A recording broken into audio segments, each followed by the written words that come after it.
আমরা এই যে কসমো ফিলিং স্টেশন, এই কসমো ফিলিং স্টেশনে আমরা যেটা দেখছি এখানে ডিজেল আছে, তো আমরা কথা বলি। ভালো আছেন আপনি? আপনার নাম কি? আপনার নাম কি? আপনার বন্ধ ছিল। আপনার নাম কি? নাম বলেন। আপনার নাম কি বলবেন না? আচ্ছা, আপনি নাম বলেন না, ভালো কথা। তো আমরা যেটা জানতে পারলাম যে আপনারা আপনাদের এখানে অক্টেন নেই, আমরা ক্যাশ থেকে এসেছি।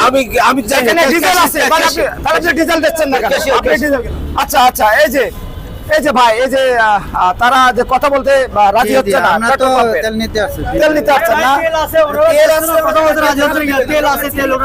এই গাড়িটা কার? হাউস চেক করেন, হাউস চেক এই গাড়িটা কার? এই গাড়িটা কার? হাউস চেক করেন ভাই, হাউস চেক করেন। আচ্ছা, আমাদের যে হাউসটা আছে, হাউস চেক করেন। হাউস তেল আছে, আমরা মানতে রাজি আছি যে তেল নেই। উনি এই হাউস চেক করার জন্য আমাদের হাউস সরকার এই গাড়িটা কার? এই গাড়িটা কার? এই গাড়িটা কার? এটা আপনার? তো আপনি তো গাড়ি তখন পয়েন্টে লাগিয়েছেন। পয়েন্টে লাগানোর পরে কি আপনাকে তেল দিচ্ছে? কি বলছে? তেল দিচ্ছে না, তেল নাই। এখন আপনাকে বলছে তোরা ডিকিলার দিচ্ছে, তোরা তেল নাই। জি, তেল নাই। এতক্ষণ তেল ছিল। কিছুক্ষণ আগে এক লোকে বললো যে ডিজেল আছে। এখানে একটা গাড়ি পিকআপ তেল নিছে, ঠিক আছে, নিয়ে উনি চলে গেছে। ওনার সাথে যাই হোক কথা কাটাকাটি হয়েছে। উনি চলে যাওয়ার পরে মেশিনটা বন্ধ করে দিয়েছে, বলছে তেল নাই, মানে তেল রাখা দিবে না।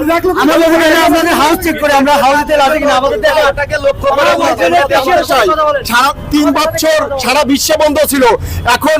এখন কেন 2 দিনের জন্য এরমের হলো? প্রিয় দর্শক, এই যে তেল, আসলে সাধারণ মানুষের তেল দরকার। সরকার বলছে তেল আছে, এদিকে পেট্রোল পাম্পে গেলে তেল নাই।